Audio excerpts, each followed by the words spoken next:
Video ini menjelaskan cara menggunakan software klinik. Jadi, ketika nanti teman-teman menjalankan software, lalu muncul tampilan layar hitam seperti ini, maka tidak perlu ditunggu. Tekan saja tombol Enter di keyboard ya. Langsung tekan Enter, maka kita masuk ke menu utama. Caranya, teman-teman bisa gunakan mouse, arahkan ke sisi kanan ya, yang berupa panah ini. Kemudian pilih loginnya, saya contohkan superadmin, lalu isikan password ya. Bisa diarahkan menggunakan mouse atau ketika sudah memilih superadmin bisa tekan enter, isikan password, lalu tekan enter 2 kali. Oke. Selanjutnya kita akan masuk ke menu utama. Di menu utama saya ingin memperkenalkan beberapa menu metadata ya. Metadata ini adalah data-data master. Data master itu adalah data-data yang perlu kita lengkapi terlebih dahulu sebelum melakukan transaksi. Misalkan ada data obat, nah ini harus kita input terlebih dahulu sesuai dengan data obat yang ada di klinik kita. Lalu misalkan data jenis tindakan, nah kita bisa rekap. Misalkan data dokter, kita bisa rekap terlebih dahulu datanya. Kemudian data nakes. Nakes ini adalah data-data selain dokter ya, yang menggunakan software atau data-data perawat, data-data yang akan menggunakan software, semuanya kita rekap di sini. Untuk apa gunanya? Nanti kita akan melihat ketika sudah masuk transaksi. Itu adalah kemudian ada data pasien ya. Jadi data pasien ini sebenarnya nanti bisa juga kita rekap secara langsung ketika pasien melakukan pendaftaran. Tapi kalau seandainya kita sudah ada data-data pasien sebelumnya ya, artinya kita merekap data-data pasien yang kita miliki sebelumnya, maka bisa menggunakan menu ini. Baik, itu adalah sekilas terkait dengan data master. Selanjutnya kita akan langsung masuk pada proses transaksi. Yang pertama ya, alur dari pasien datang hingga pulang itu tentu berawal dari pendaftaran pasien. Jadi menu pendaftaran pasien itu ada di menu front office. Lalu pilih submenu pendaftaran pasien. Ini adalah tampilan untuk pendaftaran pasien. Saya ingin perkenalkan satu persatu maksud dari tombolnya. Yang pertama, ini ada tombol RFID ya. Tombol RFID ini fungsinya untuk mempercepat pencarian data. Jadi misalkan seperti ini. Kalau kita tidak menggunakan RFID, maka kita melakukan pencarian menggunakan nama. Misalkan pasien yang datang adalah Flora, maka kita ketik di sini ya, Flora. Maka otomatis data Flora muncul. Nah, seperti ini. Ini kalau seandainya kita tidak menggunakan RFID. Tapi kalau seandainya kita ingin menggunakan RFID, maka kita klik RFID ya. Kemudian kita minta eKTP pasien. Kita scan di alat yang sudah saya berikan ya. Kita scan, maka nanti akan terekam 10 digit UID dan data pasien akan muncul secara otomatis. Nah, itu dia. Lalu RFID ini bagaimana penggunaannya? Apakah kita harus rekap terlebih dahulu data pasien? Ya benar. Jadi bukan untuk pasien baru ya. Ini untuk pasien lama. Kalau seandainya data pasien sudah pernah kita input sebelumnya, maka kita bisa menggunakan RFID. Tapi kalau seandainya belum pernah kita input, artinya itu adalah pasien baru. Kalau pasien baru, kita klik tombol pasien baru. Nah, ya. Jadi, kalau pasien baru, kita klik tombol pasien baru seperti ini. Lalu kita input identitasnya. Nomor identitas menggunakan KTP misalkan. Tekan enter. Lalu nanti isikan nomor KTP-nya 147 misalkan ya. Kita isikan. Ini sembarangan. Kemudian kita tekan enter ya. Jadi perhatikan, saya selalu akan mengatakan tekan enter. Itu tujuannya supaya teman-teman mudah. Tidak perlu bingung bagian mana yang harus diisi. Karena ketika kita tekan enter ya, tekan enter, maka kursor akan pindah ke isian selanjutnya yang ditandai dengan warna kuning. Nah, itu perlu diperhatikan. Jadi nanti kalau seandainya teman-teman tidak tekan enter, teman-teman bingung nih, bagian mana yang harus diisi ya. Makanya saya anjurkan ya menggunakan enter. Saya tekan enter, misalkan namanya Rudi. Kemudian tekan enter. Nama kakak ini adalah nama orang tuanya. Kalau dia belum menikah tentu nama ayahnya. Kalau seandainya sudah menikah, nama suaminya. Misalkan Ali. Kemudian jenis kelamin ini pria. Agama bisa tinggal pilih ya. Enter. Alamat misalkan Jalan Permata. Tekan enter. Tempat lahir misalkan Jakarta. Tekan enter. Kemudian untuk tanggal lahir bisa tinggal ubah di sini ya, misalkan tanggal 17. Kita pindahkan kursor ke kanan, kita bisa buat bulan ya, misalkan bulan 11. Tahun bisa dirubah misalkan tahun 1988. Atau caranya teman-teman bisa klik yang di pojok kanan ini ya. Kemudian bisa diatur di sini untuk tanggal, pilih tanggal. Untuk milih bulan bisa diklik di bulannya seperti ini. Untuk pilih tahun bisa diklik tahunnya, dimainkan tahunnya. Oke, kemudian nomor kontak adalah nomor HP. Misalkan 0852 6469 2275, tekan enter. Nah, ini dia. Ketika kita tekan enter, maka masuk ke bagian RFID ya. Nah, ketika kursor berada di RFID, kita minta EKTP-nya. Harusnya tadi ketika menginput data ini kita sudah minta EKTP ya. Karena kita nginput berdasarkan EKTP-nya. Jadi ketika kursor sudah berada di RFID, maka scan EKTP tersebut di alat yang saya berikan. Nah, itu ya. Kita scan EKTP di alat yang kita berikan, maka nanti akan muncul otomatis 10 digit di sini. Ya, ketika sudah muncul kita simpan. Oke. Setelah kita menginput data pendaftaran tadi, maka kursor pindah ke berat badan. Jadi pokoknya teman-teman perhatikan saja di mana warna kuning berada, maka ikuti. Di sini berat badan. Berat badan misalkan 50. Ini kalau mau diisi ya. Kalau tidak mau diisi tekan enter saja. Tinggi badan 170. Tekan enter. Kemudian dokternya siapa. Nah, pertanyaannya dari mana data dokter ini muncul? Ini kenapa sudah ada data dokter gitu ya. Nah, teman-teman bisa mengubahnya dari menu back office, dari menu metadata tadi. Menu metadata, kemudian pilih data dokter seperti yang saya jelaskan di awal tadi. Nah, itulah fungsinya. Kita harus merekap data-data master terlebih dahulu. Nah, karena di sini kita tinggal pilih saja lagi. Jadi di sini tidak ada proses penginputan data dokter. Kita sudah input di metadata. Di sini kita tinggal pilih, misalkan Dr. Sudiarto. Kemudian di sini ada checklist dokter pengganti. Jadi kalau di program ini ada nanti fee dokter pengganti gitu ya. Jadi kalau seandainya di klinik itu ada aturan, kalau seandainya dokter pengganti mendapat fee, maka bisa menggunakan fitur ini, bisa di checklist seperti ini. Karena kalau tidak di checklist, maka nanti dokternya tidak mendapatkan fee gitu. Maka di sini bisa di checklist.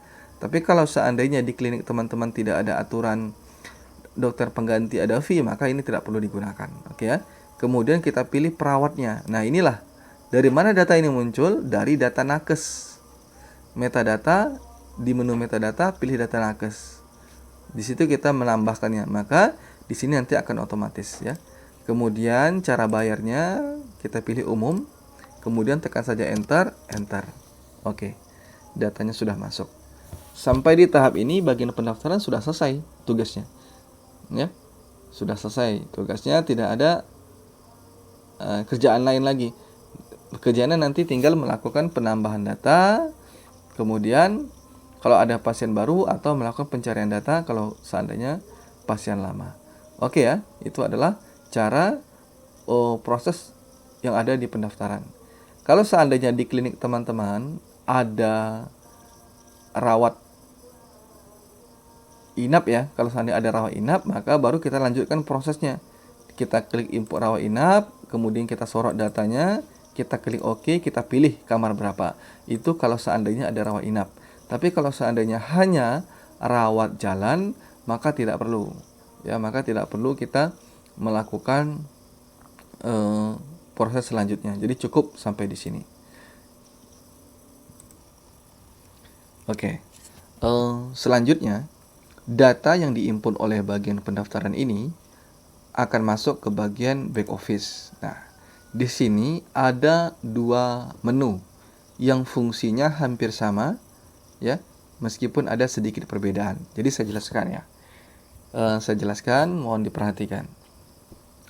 Tadi kita sudah input pendaftaran pasien ya, dari menu pendaftaran pasien. Nah, ada dua alur. Kalau seandainya di klinik teman-teman, dokter terlibat menginputkan data rekam medis, maka kita menuju ke transaksi rekam medis. Nah, di sini kita bisa klik tombol call, kemudian kita pilih datanya. Ini kalau seandainya dokter terlibat ya, menggunakan software atau menginput rekam medis. Maka nanti dokter bisa melihat histori dari rekam medis itu. Nah, itu kelebihannya. Kalau dokter menggunakan software, bisa melihat histori dari rekam medis. Tapi kalau seandainya dokter tidak menggunakan software, maka untuk mempercepat proses bisa langsung ke transaksi rajal. Karena di sini kita juga bisa melakukan penginputan rekam medis dan penginputan resep. Tetapi sah-sah saja ya kalau seandainya dokter tidak terlibat menggunakan software, kemudian karyawan di klinik ingin memproses dari transaksi rekam medis, nggak masalah. Cuman maksud saya tadi adalah untuk memperpendek proses atau untuk mempercepat proses. Jadi nanti tahapannya tetap input transaksi rekam medis, kemudian baru proses transaksi rajal. Oke, saya asumsikan kita mengikuti alur ya. Alur jika dokter terlibat menggunakan software. Atau kalaupun dokter tidak menggunakan software, admin lain ingin memproses transaksi rekam medis juga silakan. Baik, kita coba ya.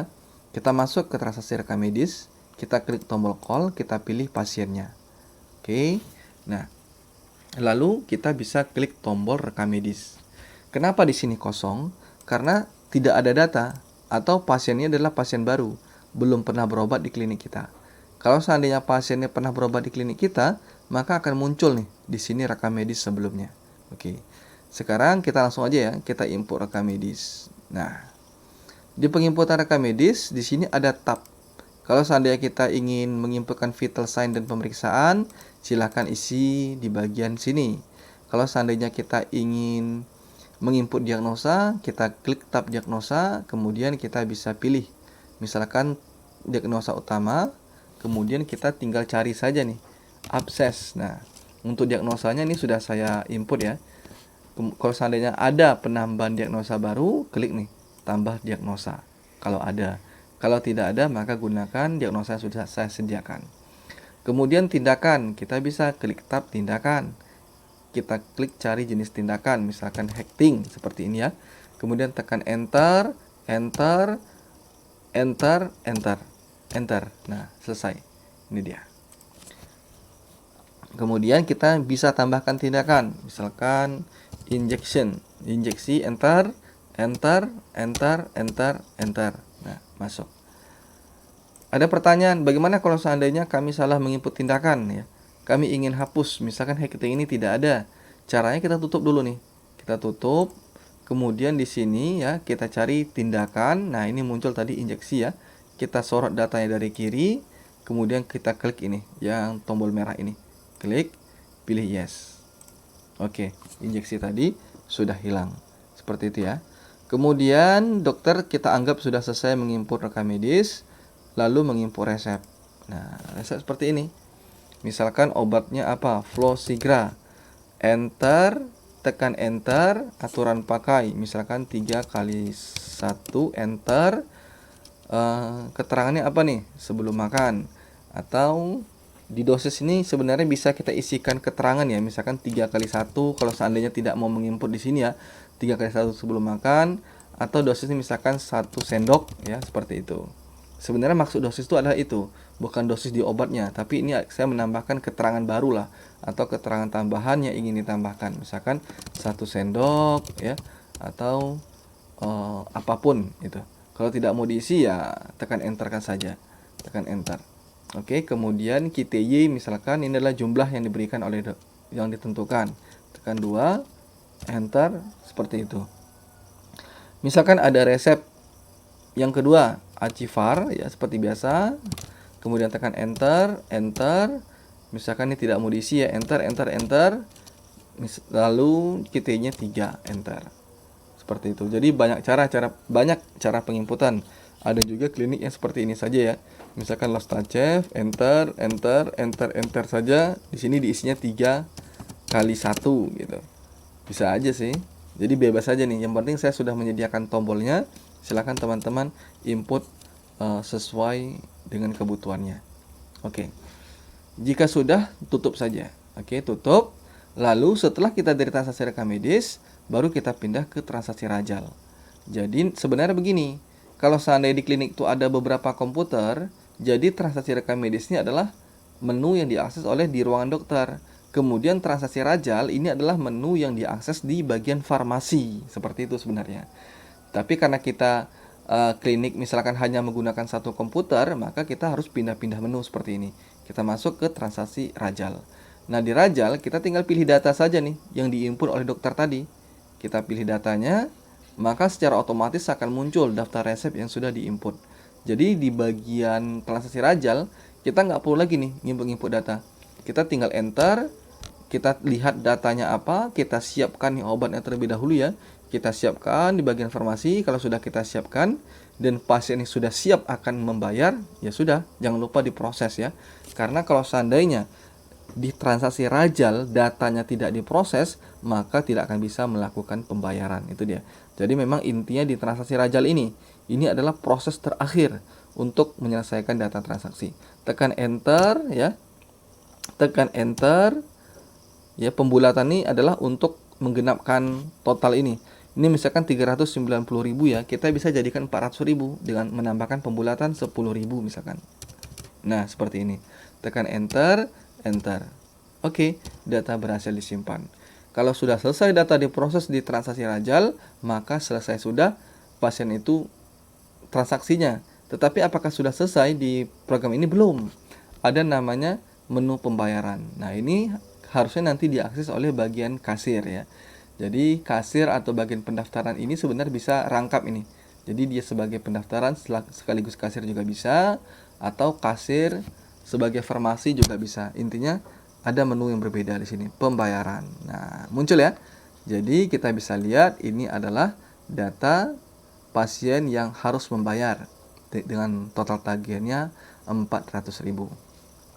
Di sini saya tekankan ya, form ini sangat penting. Kenapa? Ketika tidak ada pasien yang belum bayar, harusnya data ini kosong.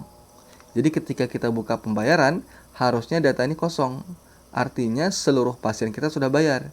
Tetapi kalau kita buka menu pembayaran, lalu datanya ada di sini, maka diasumsikan pasien ini belum membayar. Nah, itu perlu diperhatikan nih oleh admin yang berkaitan dengan proses pembayaran. Saya ulangi ya, ketika kita buka menu pembayaran, kemudian datanya ada, maka artinya pasien Rudi ini belum bayar atau seluruh data yang ada di sini belum bayar. Makanya di sini wajib diproses, ya. Kita klik bayar, kita klik save. Nah, muncul struk seperti ini. Struk ini kalau mau dicetak, silakan dicetak yang menggunakan printer yang kecil. Tetapi kalau tidak mau dicetak, silakan tekan tombol ESC di keyboard. ESC, maka hilang. Nah, harusnya seperti ini tampilannya, yaitu kosong. Ketika kita buka menu pembayaran, harusnya kosong. Artinya tidak ada lagi nih pasien yang menunggu untuk proses pembayaran. Oke. Jika sudah sampai di menu pembayaran, maka selesai sudah proses kita melakukan penginputan untuk data pasien. Jadi sudah selesai nih. Intinya seperti itu ya. Mulai dari pendaftaran pasien, saya ulang, kemudian masuk ke transaksi rekam medis untuk menginput rekam medis dan resep, lalu diproses oleh bagian farmasi di transaksi rajal, dan terakhir adalah di menu pembayaran. Ini adalah menu wajib yang harus diproses. Saya ulangi, ini adalah menu wajib ya yang harus diproses, yaitu menu pembayaran. Karena kalau seandainya tidak diproses di sini, maka dianggap pasien itu belum membayar. Artinya karyawan di klinik tidak memproses pembayaran pasien. Oke. Jadi ketika sudah sampai di pembayaran, maka transaksi itu selesai. Selanjutnya, kita bisa nanti melihat dari menu laporan. Yang kita gunakan adalah dua laporan ini saja. Yang pertama adalah laporan penjualan. Kalau kita view, maka muncul datanya. Kemudian ada laporan pembayaran. Kalau kita view, juga muncul datanya. Sama-sama 400.000 nih. Ini 400.000. Kemudian di sini juga 400.000. Apa perbedaannya? Perbedaannya, di menu penjualan, dia akan menampilkan seluruh transaksi. Apakah itu dia pembayaran tunai, ya, atau pasien yang belum bayar, pembayaran kredit, atau non tunai. Ya. Intinya di sini adalah seluruh transaksi kita. Misalkan BPJS gitu ya. BPJS itu kan dia tidak bayar, maka dia akan muncul di sini. Atau ada pasien yang dia bukan BPJS, pasien umum tetapi pembayaran masih ngutang gitu. Nah, dia akan muncul di sini. Karena di sini ada tunai, ada kredit, ada tunai dan ada non tunai. Ini pembayaran misalkan transfer, QRIS dan lain sebagainya. Sedangkan pembayaran ini adalah untuk menampilkan data yang bayar hari ini. Gitu. Artinya yang dia melakukan pembayaran. Seperti itu. Apakah nanti bisa sama antara penjualan sama pembayaran? Ya pasti bisa sama dan pasti berbeda. Kalau seandainya di klinik kita semuanya pasien umum dan dia semuanya bayar, tidak ada yang ngutang, maka pasti sama penjualan sama pembayaran. Tetapi kalau seandainya dia hanya membayar saja, tetapi seandainya ada yang belum bayar dan sudah bayar, pasti berbeda nanti pembayaran dan penjualan. Tetapi sebenarnya dua laporan bisa digunakan. Penjualan ini kita gunakan untuk melihat seluruh transaksi kita hari ini ya. Jadi ada berapa orang transaksi kita hari ini, kita gunakan cetak dari laporan penjualan. Kemudian kalau seandainya kita ingin melihat berapa uang yang kita dapat hari ini, kita bisa gunakan menu pembayaran. Saya kira demikian ya untuk tahap awal. Jika teman-teman sudah menguasai 21 menit video ini, maka teman-teman sudah menguasai sekitar 80% penggunaan software ini. Selanjutnya nanti bisa kita melakukan komunikasi melalui saya. Silahkan tanyakan terkait hal-hal lainnya. Saya kira demikian ya. Jadi saya ulangi, tolong dipahami baik-baik 21 menit video ini ya. Karena ini adalah tahap awal teman-teman untuk memahami software. Saya kira demikian, terima kasih.